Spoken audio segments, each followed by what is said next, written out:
My name is Evelyn, and I am 52 years old.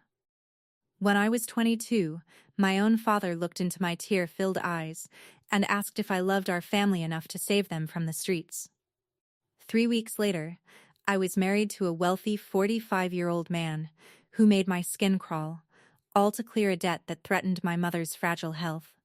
But just 2 weeks into my arranged marriage, I walked up the back porch of my childhood home unannounced and heard the sound of clinking glasses, roaring laughter, and my father boasting about the massive cash deposit that had just cleared into his private account. My parents hadn't been saved from bankruptcy. They had sold me. For the next 3 decades, that single cold-blooded transaction would define my entire existence. The unique sting of family betrayal is something that stains a person's soul forever. It is the crushing weight of giving everything to the people who raised me, only to realize they saw me as nothing more than a paycheck. I grew up in a modest Ohio home, where money was always tight, and my parents, Arthur and Eleanor, made me feel like my very existence was a financial burden. I coped by trying to be the perfect, obedient daughter, completely unaware that the trap was being set by my own flesh and blood. It started when Charles entered our lives. He was a wealthy, fastidious real estate developer who carried himself with the heavy confidence of a man who bought whatever he wanted. When he began visiting our house, my mother would spend all day cooking and insist I wear my best dress. I could see the way Charles looked at me, a girl half his age, and it made my skin crawl. The hammer fell on a Tuesday evening. My father called me into his study with shaking hands and tears in his eyes, claiming the bank was days away from taking our home, and that my mother's fragile health would never survive the shame of the streets. Charles had offered to pay off the entire family debt and secure their future forever. All he wanted in return was a young traditional wife to run his estate. The guilt was a heavy noose around my neck. I looked at my mother's pale face, listened to my father's heavy sighs, and I surrendered. We were married in a cold, private ceremony 3 weeks later. The very next day, a massive crew of contractors arrived at my parents' house, covering the old peeling siding with expensive, glossy white paint. I told myself my sacrifice was worth it because my parents were finally safe. But 2 weeks into the marriage, I returned to my childhood home unannounced to collect some old photo albums. As I walked up the back porch, the sound of clinking glasses and roaring laughter drifted through the open kitchen window. I froze, my hand hovering over the screen door. My father was pouring champagne, raising a glass to my mother and my brother Julian. I listened, paralyzed, as my father boasted about the massive lump sum cash deposit that had just cleared into his private bank account. A sum that was triple the size of their entire mortgage. The sound of my father's laughter haunted me as I drove back to the sprawling estate Charles owned. I felt sick to my stomach, realizing my misery had funded their celebration. I wanted to scream, to confront them, to pack my bags and run.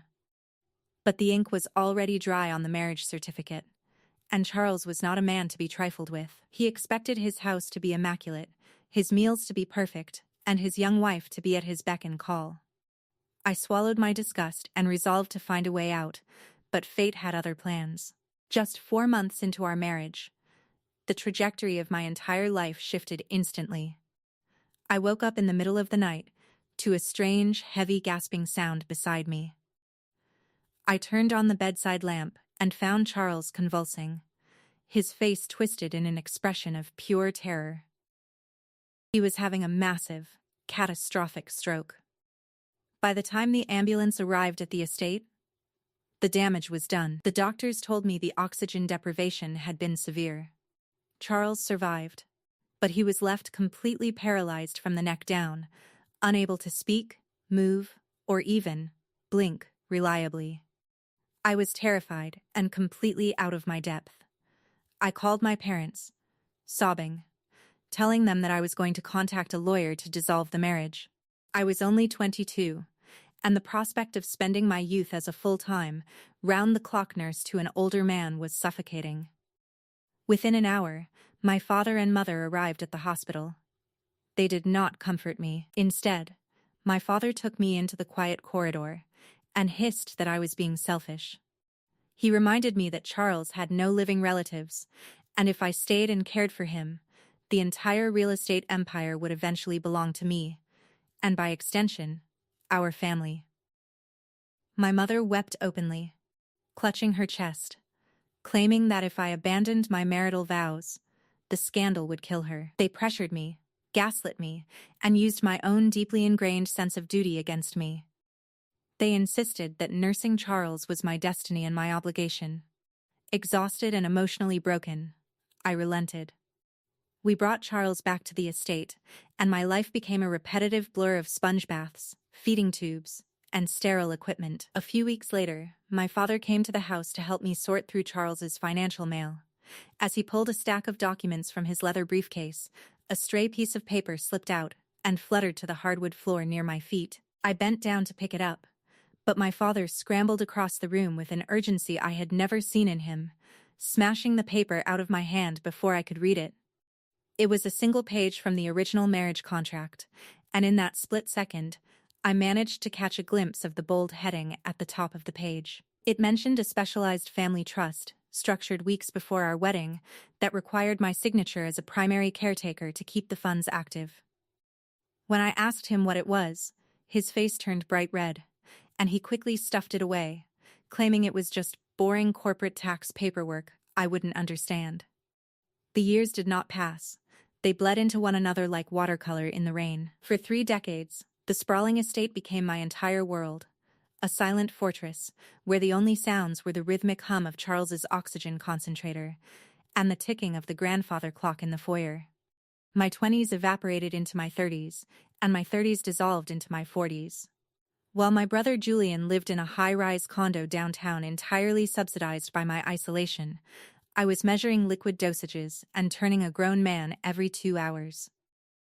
My only interactions with my family occurred on the first of every month, when my father would head straight to the home office, lay financial paperwork on Charles's old mahogany desk, and order me to sign. Charles remained a living statue. His eyes would follow me around the room, wide and unblinking, filled with an emotion I could never quite decipher. Sometimes it looked like anger. Other times, it looked like a desperate, trapped plea. I tried to talk to him, to find a spark of humanity behind that blank stare, but the silence between us was absolute. I became an expert at mechanical care, numbness my only defense against the crushing loneliness that settled deep into my bones. Meanwhile, my parents and my brother Julian lived like royalty. The specialized family trust my father had been so protective of became their personal cash machine. Every month, a massive allowance check was cut from Charles's estate to fund my parents' retirement. They bought a sprawling winter home in Florida, drove brand-new luxury sedans, and took European cruises. Julian never worked a day in his life, living completely subsidized by the sacrifices I was making in that sterile master bedroom. They rarely visited. When they did, it was always on the first of the month. My mother would kiss my cheek, look around the immaculate house, and remark on how lucky I was to live in such luxury, completely ignoring the fact that I hadn't left the property in 6 months. My father would head straight to the home office, sit at Charles's old mahogany desk, and prepare the financial paperwork for my signature. Because Charles was incapacitated, I had been granted limited power of attorney, but my father managed the trust logistics. I signed whatever he put in front of me, too exhausted to care, believing it was the price of keeping my family happy. By the time I turned 52, my hair was streaked with gray, and my back ached from years of heavy lifting. My mother had passed away the previous year, and my father's health was beginning to decline, yet their financial demands only grew heavier. Julian had accumulated massive gambling debts, and my father insisted the trust cover them to avoid a family scandal. One rainy afternoon, while searching the attic for a specialized heating pad the doctor had prescribed for Charles, my foot struck a loose floorboard near the dark eaves of the roof.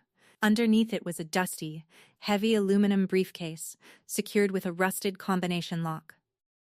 I sat on the dusty attic floor, my heart hammering against my ribs as I stared at the metal case. The rain drummed aggressively against the roof above me. I used a heavy metal crowbar from the old toolkit nearby, wedging it under the latch and throwing my weight against it until the metal groaned and snapped open. Inside, protected from the damp air by thick plastic, were stacks of medical folders, financial ledgers, and a personal diary in Charles's precise, rigid handwriting. I pulled out the thickest medical folder first, from a renowned neurological clinic in Chicago. As I flipped through the pages, my breath caught. The dates on the evaluations were from weeks before my father had ever introduced Charles to our family. The diagnosis was written in clear, cold medical print. Charles had been diagnosed with an aggressive, rapid-onset neurological condition that guaranteed complete paralysis within 12 months. He knew he was dying inside his own body, and he knew it was going to happen fast. I opened the diary, my hands shaking so violently that I nearly tore the yellowed pages. Charles had written extensively about his diagnosis, his terror of being left to rot in a state-run facility, and his deep disdain for paid caregivers who would steal from him. Then, a name appeared on the page that made the blood run cold in my veins. My father's name, Arthur. According to the entries, my father had been Charles's primary real estate broker. When Charles received his terminal diagnosis, he approached my father with a sinister proposition. Charles wanted to buy a permanent, legal servant. He wanted a young, healthy woman from a respectable background who would be legally bound to nurse him until his final breath, ensuring he never spent a single dollar on institutional care.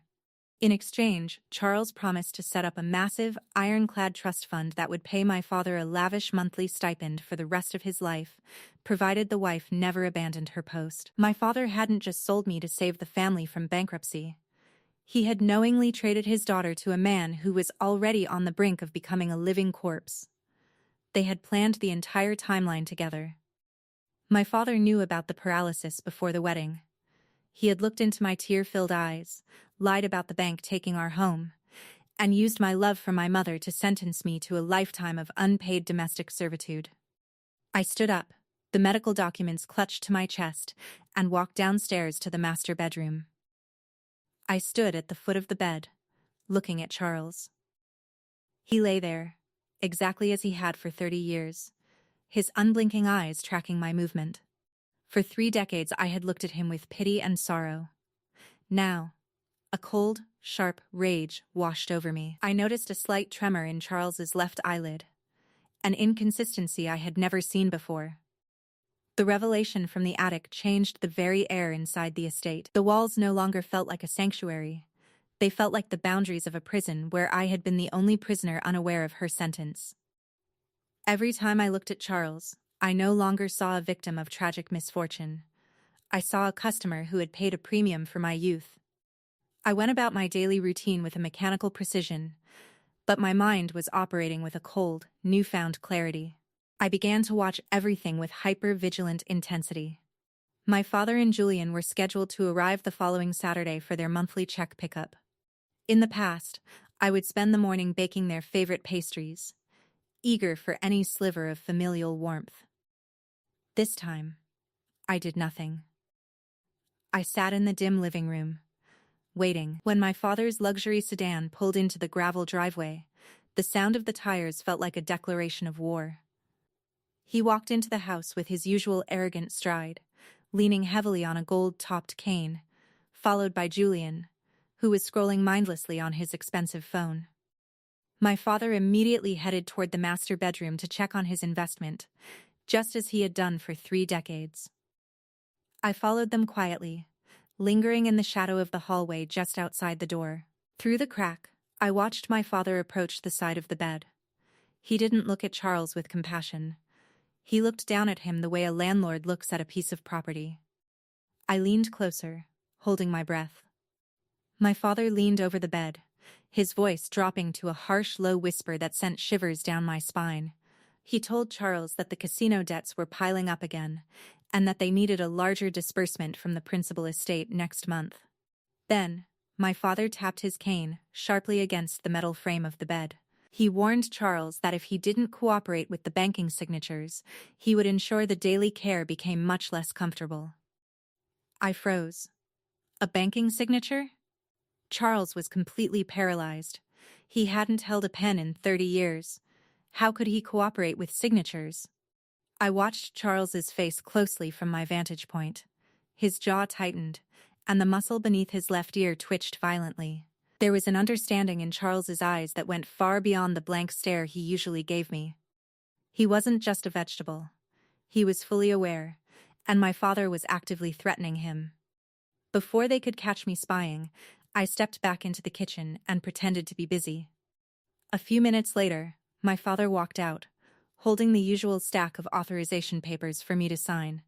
He laid them on the counter, patted my shoulder with his wrinkled hand, and told me I was a good daughter, reminding me that my sacrifices kept the family name honorable. I looked at the papers, then looked at his face, seeing the mask of paternal love for the grotesque lie it was. I signed the documents, knowing it would be the last time I ever did so blindly. I needed to know exactly how deep this fraud went before I struck back.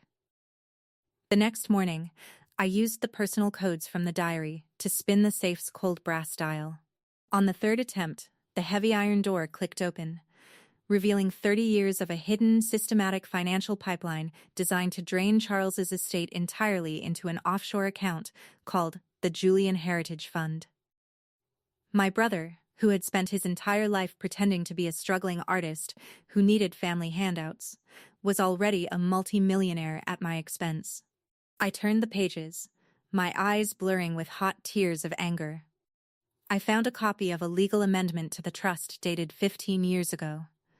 My signature was at the bottom of the page, bold and clear. It was a document that stripped me of any future inheritance, assigning the entirety of Charles's remaining estate to Julian upon Charles's death.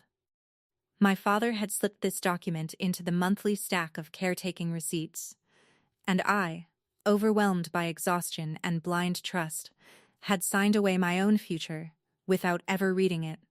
I realized then that I was never meant to survive this ordeal with any financial security. My parents and brother had planned to let me nurse Charles until he died, at which point the house would be sold. The remaining funds would transfer to Julian, and I would be left 50-something, completely broke, with no career history, no savings, and no future. I was a disposable asset to them. I closed the ledger and walked back into the master bedroom. I stood over Charles, looking down at his pale, frozen face. The anger I felt toward him melted into a strange, twisted sense of shared victimhood. He had bought me to escape a state facility, but in doing so, he had climbed into bed with a family of wolves who were now eating him alive from the inside out. I leaned down, my face inches from his, and told him that I found the ledger.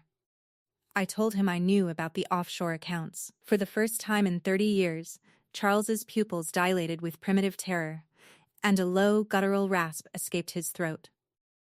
The low, guttural rasp that escaped Charles's throat shook me to my core. It wasn't the sound of a dying man. It was the sound of a man desperate to speak. I stared at him, my breath catching as I realized the absolute horror of his existence. For 30 years, I had treated him like a fragile glass doll, assuming his mind was a vacant hallway. Now, looking at the raw terror in his eyes, I realized he was fully present, locked inside a fleshy tomb, watching his wealth get stripped away by the man he had bargained with. I closed the bedroom door and locked it from the inside. I sat on the edge of the mattress, taking his cold, stiff right hand in mine. I told him to squeeze if he could hear me. Nothing happened. The fingers remained limp. I realized his paralysis was real, but his vocal cords and facial muscles had minor flickers of life that he had hidden. I asked him if my father was blackmailing him.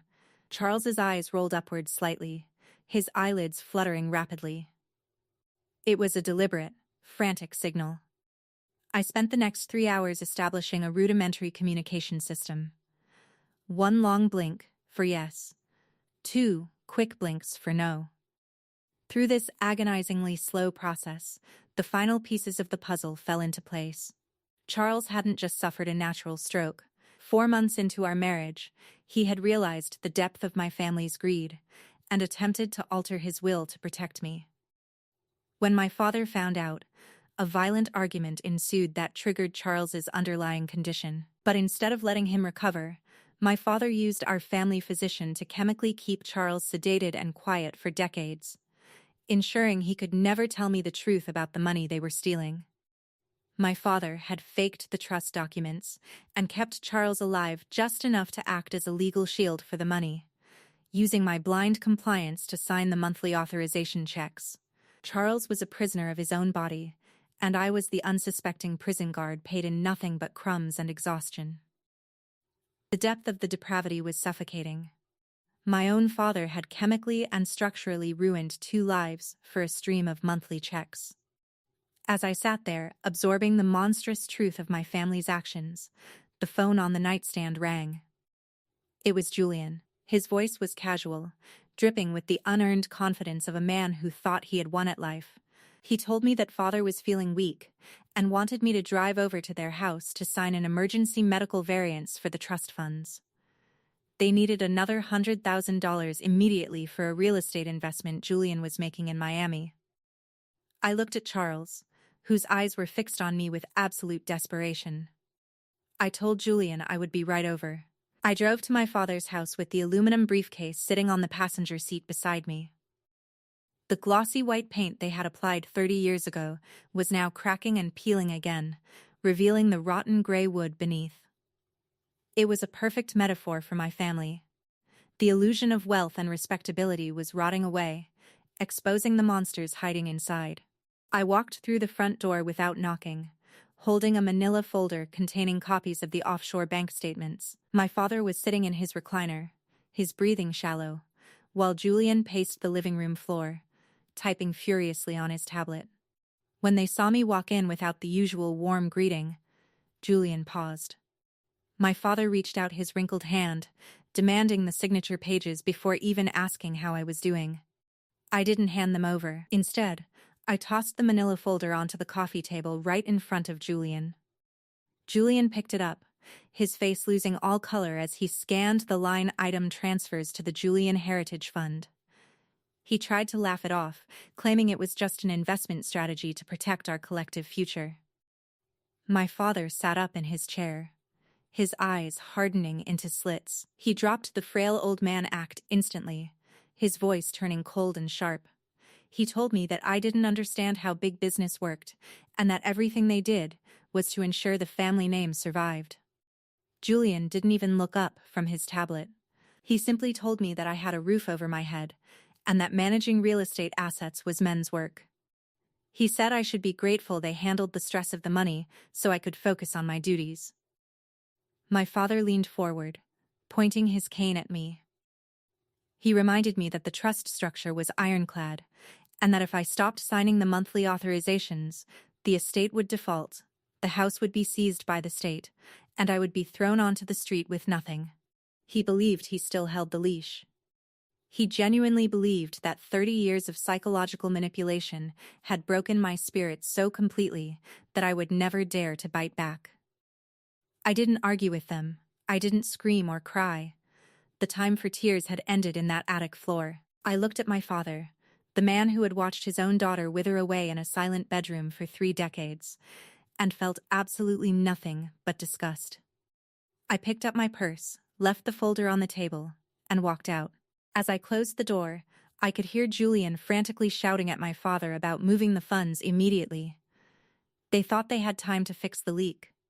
They had no idea I had already spent the morning with Charles's primary corporate attorney.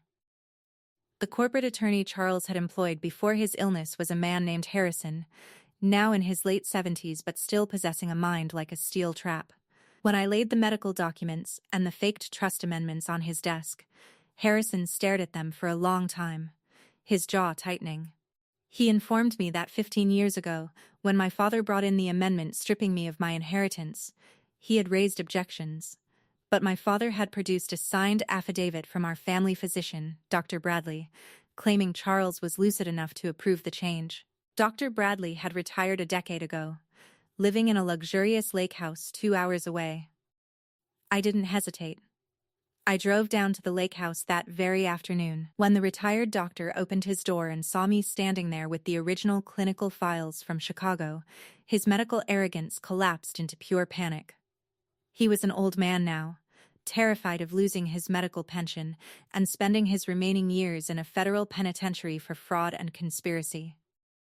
I sat in his living room, recording the entire conversation on my phone. Dr. Bradley wept, admitting that my father had paid him a monthly retainer out of the trust to falsify Charles's progress reports. He confessed that Charles had shown signs of cognitive recovery 10 years ago, but my father had ordered the doctor to prescribe heavy sedatives to keep Charles compliant and quiet whenever I wasn't in the room. They had chemically suppressed a human being to keep the money flowing. The doctor handed over a hidden ledger of cash payments he had received from my father, complete with dates and signatures. With the legal affidavit, the doctor's recorded confession, and the original medical files, the financial matrix my father had built was completely compromised. The entire fraud rested on the assumption that Charles was a vegetable, and that I was an idiot. They had left a paper trail stretching across 30 years, thinking no one would ever look. When I returned to the estate that evening, I felt a strange sense of clarity. The house didn't feel like a prison anymore. It felt like a trap that was about to spring shut on the people who built it. I went into the home office to file the new evidence in the safe. As I reached into the back of the cabinet, my hand brushed against a small, black plastic box magnetically attached to the underside of the desk. I pulled it down and turned it over. It was a cellular listening device, wired directly into the house's power supply. It had a tiny microphone indicator light that flickered red every time I spoke. My father hadn't just relied on my compliance, he had been actively spying on my conversations for years, monitoring every phone call and every interaction I had with the outside world. They knew every time I cried, every time I despaired, and every time I thought about giving up. The surveillance was the final insult. Finding the microphone didn't break me. It liberated me. I realized that if my father was listening, I could use his own surveillance against him. I carefully replaced the device exactly where I found it, ensuring the wire remained intact. I sat at the desk and deliberately made a phone call to a local real estate agent, speaking loudly and clearly. I pretended to be overwhelmed, stating that I was thinking about putting the entire estate up for sale immediately because I couldn't handle the caretaking responsibilities anymore. I knew exactly what would happen. Within 2 hours, my father and Julian arrived at the house, their faces twisted in absolute panic. If the estate was sold, the trust would be liquidated, a public audit would be triggered, and their offshore pipeline would be instantly exposed to the federal government. They stormed into the home office where I was sitting, Julian slamming the door behind him so hard the glass rattled. They began to berate me, their voices rising in an ugly crescendo of entitlement. Julian shouted that I had no right to touch the property, calling me an ungrateful servant who was trying to ruin everything he had built. My father leaned over the desk, his face purple with rage, shouting that he was the mastermind of this entire empire, and that I wouldn't have a single dime if he hadn't negotiated my marriage 30 years ago. He openly boasted about how he had outsmarted Charles, outsmarted the banks, and kept me working like a dog for 3 decades, without ever paying a single cent in taxes. They spent 20 minutes confessing to every single crime they had committed, fully believing that they were simply putting a hysterical woman back in her place. They had no idea that before they arrived, I had installed a high-definition hidden camera inside the bookshelf, positioned perfectly to capture their faces, their gestures, and their explicit admissions of guilt. I sat there calmly, letting them exhaust their rage, absorbing every insult with a serene smile that drove Julian insane. When my father finished shouting, gasping for air, I stood up from the leather chair. I looked at both of them, the 2 men who had defined the parameters of my suffering for my entire adult life. I told them that they were dismissed. Julian laughed, asking what I thought I was going to do about it. I reached over, pulled the cellular listening device from under the desk, and dropped it into my cup of cold coffee. The red light went out. I told them to get out of my house before I had them removed for trespassing. The silence that followed the destruction of the listening device was absolute. Julian stopped laughing. My father stared at the coffee cup, his mouth opening and closing like a fish out of water. They realized, in a flash of terrifying clarity, that the leverage they thought they held had evaporated. I walked past them into the master bedroom, locking the door behind me. I sat next to Charles and showed him the memory card from the hidden camera. For the first time, his unblinking eyes seemed to soften with something resembling relief. The next morning, Harrison, the corporate attorney, arrived at the house accompanied by a forensic accountant. We sat at the dining room table surrounded by 30 years of financial records. Harrison revealed a crucial legal detail that my father's arrogance had caused him to overlook. When the original trust was drafted 30 years ago, my father had insisted on being named the managing trustee. But Charles's lawyers had inserted a standard boilerplate clause: if the managing trustee reached the age of 75, or if evidence of financial mismanagement was produced, the primary beneficiary, which was me, had the unilateral right to assume sole control of the trust. My father was 78. He had forgotten his own contract rules, believing his authority was eternal. Harrison drafted the revocation papers immediately. By signing those documents, I would instantly strip my father of his trustee status, revoke Julian's power of attorney over the subsidiary accounts, and freeze every asset tied to Charles's real estate portfolio. The financial umbilical cord that had sustained their luxury lifestyle for 3 decades was resting on a single stroke of my pen. I held the pen above the paper, my mind racing back through the decades. I thought about my missed opportunities, the vacations I never took, the friends I lost, and the heavy weight of Charles's body that I had lifted day after day while my brother lay on beaches in Europe.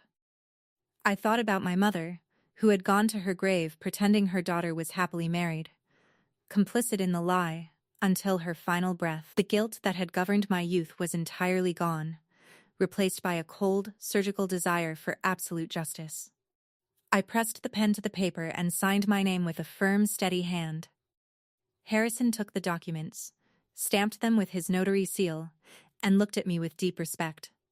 He told me the bank notifications would go live at exactly 9:01 the next morning. From that moment on, my father and brother would have no access to money, no credit cards, and no authority. They were about to find out what it felt like to be completely powerless in a world they thought they owned. At exactly 9:01 the next morning, the financial collapse of Arthur and Julian began. I sat on the back porch with a cup of hot black coffee, watching the morning mist rise off the manicured lawns of the estate. The world looked exactly the same, but the power dynamic had shifted completely. Within an hour, the phone began to ring incessantly. It was Julian. I didn't answer. Then my father called from his private line. I let it go straight to voicemail. By noon, the text messages started becoming desperate. Julian's black credit card had been declined at a high-end restaurant downtown. My father's automated mortgage payment for his Florida mansion had failed, triggering an immediate penalty notice from the bank. The corporate accounts that funded Julian's high-rise condo had been locked under suspicion of grand larceny and fraud. They were experiencing the first cold breath of financial reality, and they were panicking. I spent the afternoon working in the garden, feeling the sun on my face for what felt like the first time in 30 years. I didn't feel rushed. I didn't feel scared. I knew they would come to me because parasites cannot survive without a host. At 4 o'clock in the afternoon, the sound of a roaring engine shattered the quiet of the driveway. Julian's luxury sports car tore up the gravel, throwing stones against the flower beds, followed closely by my father's sedan. They stepped out of their luxury vehicles with a frantic, desperate speed I had never seen in them before. The masks of sophisticated businessmen were completely gone. They stormed up the steps, their faces twisted in a mixture of rage and terror. They looked like the monsters they were, stripped of their expensive suits and sophisticated masks. I stood up from my porch chair, holding my coffee mug calmly. I looked at my brother, who was sweating through his designer shirt, and my father, whose entire legacy was crumbling around him. I didn't raise my voice.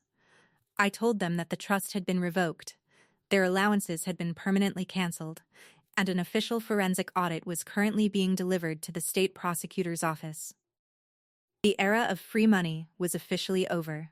Julian lunged forward, his face inches from mine, his voice cracking with desperation.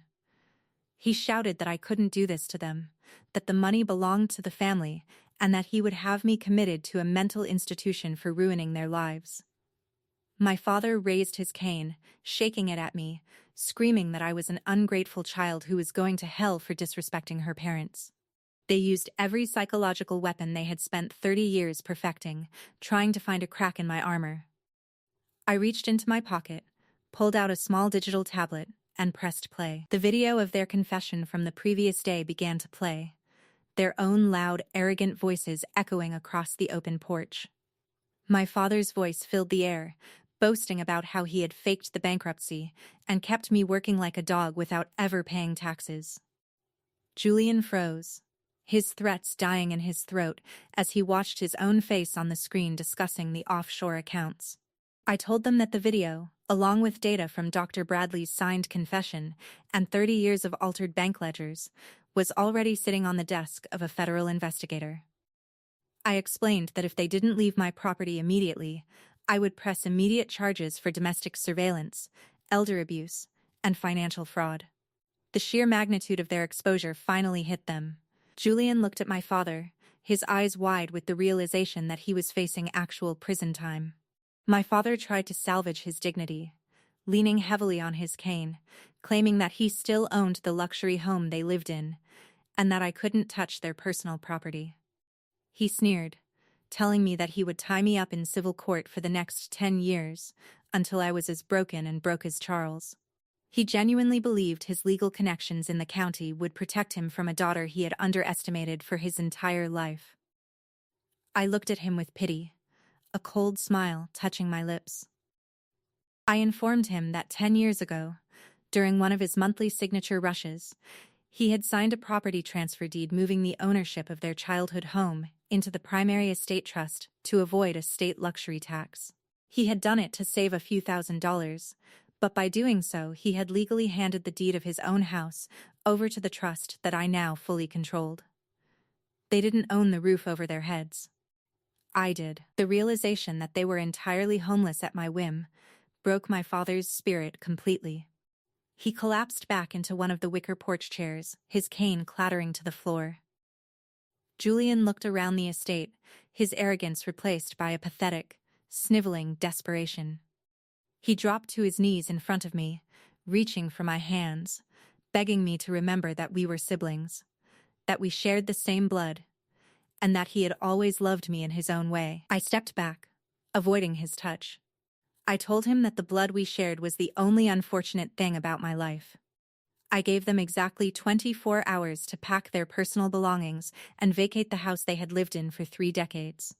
I informed them that if a single piece of furniture or fixture owned by the trust was removed, I would have them arrested for grand theft before they reached the county line. 2 county sheriff vehicles pulled into the driveway right on cue, their red and blue lights flashing against the white pillars of the estate. I had pre-arranged for them to stand by to ensure my safety during the confrontation.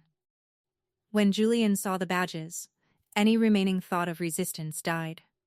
He dragged my father out of the chair, helping the broken old man back into the sedan. They drove away slowly, their luxury cars looking small and pathetic under the cold glare of the law. I walked back into the master bedroom, the adrenaline fading, leaving behind a profound, clean silence. I went to Charles's bedside and sat down.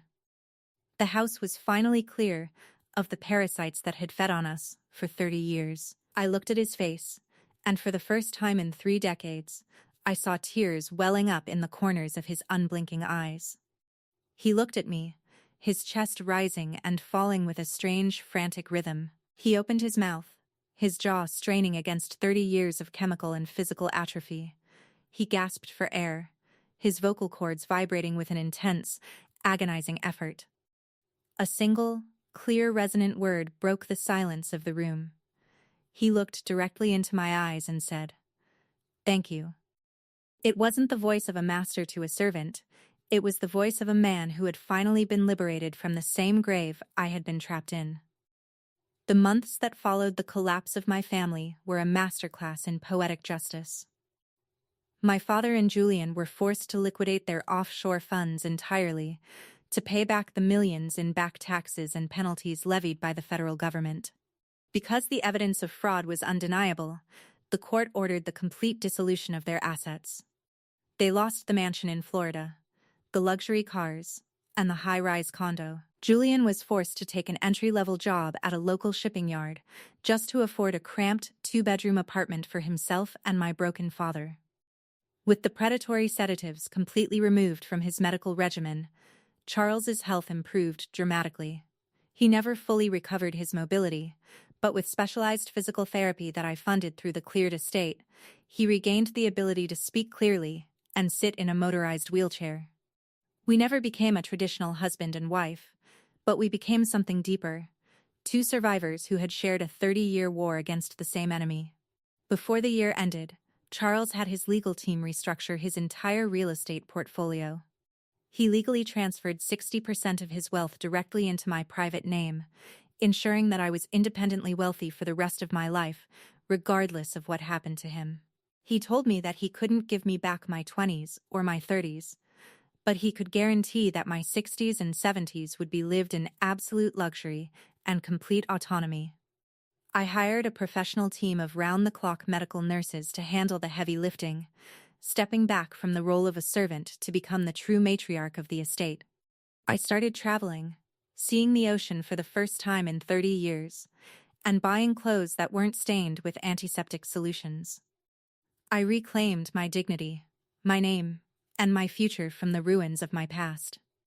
This morning, I walked out onto the back porch holding a hot cup of coffee, looking at the fresh coat of paint being applied to the estate pillars. The sun was rising over the Ohio fields, casting a warm golden glow over everything I owned. My family thought they had sold me into a lifetime of darkness, but they forgot that seeds grow best when they are buried in the dirt. I am 52 years old, my life is entirely my own, and for the first time in my existence, I am completely free.